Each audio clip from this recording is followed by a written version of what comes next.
ndị akamanatọ kwọtas dị na akamanatọ kwọtas dị na Nteje kansụl Oyi ejikọtago onu ọnụ wee kpọkuo ụmụ nwaanyị be ha ka a nachi ya azụ malitekwa ịkọ ọrụ n'ala ubi ha bụ nke eji aka ọkụ wee napụ ha. Ya bụ nke a bụ mkpebi enwere na njedebe nzukọ ndị akamanatọ ahụ niile mere na be ha. Ngozi Obileri na be mere nzukọ ahụ wee weta akụkọ ịga n'ugbu a.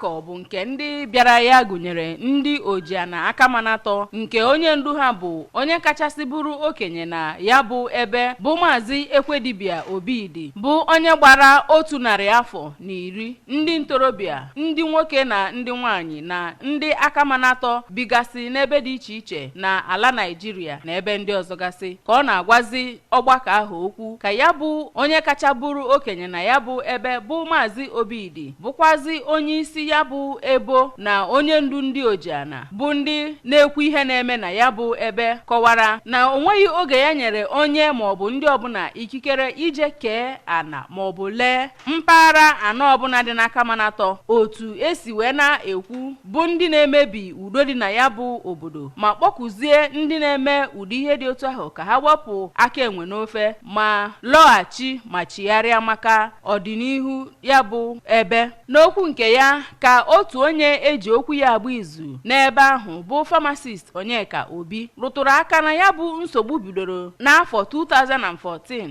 wee kọwaa na ha ewerela ala ha bụ nke a na-akọ n'akụkọ na ererere mee ka amata ha na ana ndị akamanatọ enweghị oge elere maọbụ kewaa ya nye onye ọbụla n'ụdị ọbụla. N'okwu nke ha ka ndị ọzọ gasị kwukwara okwu na ya bụ ebe gụnyere barista Peter Amasiani na Maazị Nwabuvo Okechukwu kwararịrị ụdị ntaramahụhụ enyere ndị okenye n'ebe ahụ bụ ndị ọ kọwara na etichara ihe ma kpọọ ha alụrụ ana na ụfọdụ ndị agbara ndụ n'ike na ndị nwụrụ anwụ na ụfọdụ ndị emebisiri ma nara ha ihe ha niile. Kọwakwazịa na ha nwere aṅụrị na udo tọrọ atọ na-alọghachitezi na ya bụ ebe. N'okwu nke ya ka Injinia Tony Akwue kọwara na ndị akamanatọ enweghị onye isi akpọrọ chairman kpatakpata karịa na ya nwa bụ Injinia Tony bụ onye isi ndị Ezimkpu na Maazị Nnamdi Obi bụ onye isi ndị Ụmụanụgwa ma gbarụọ ihu nyegara akụkọ a na-akọ na o nwere onye pụtara kwuo na ya bụ onye isi ndị akamanatọ niile nke kpatara o ji si na ya nwere ikikere ire ala ndị akamanatọ. Ụfọdụ ụmụ nwaanyị ndị ebe ahụ kwuru okwu kọwara ka ụmụ ha si wee nwụọ na ya bụ ọnọdụ na otu esi wee mebigasịa ihe ha kọrọ n'ala na-enweghị ihe ha mere ma tozie ndị niile jikọrọ onwe ha ọnụ ịhụ na edoziri ya bụ okwu ka ọ laa kpamkpam. Site na akamanatọ Nteje, abụ m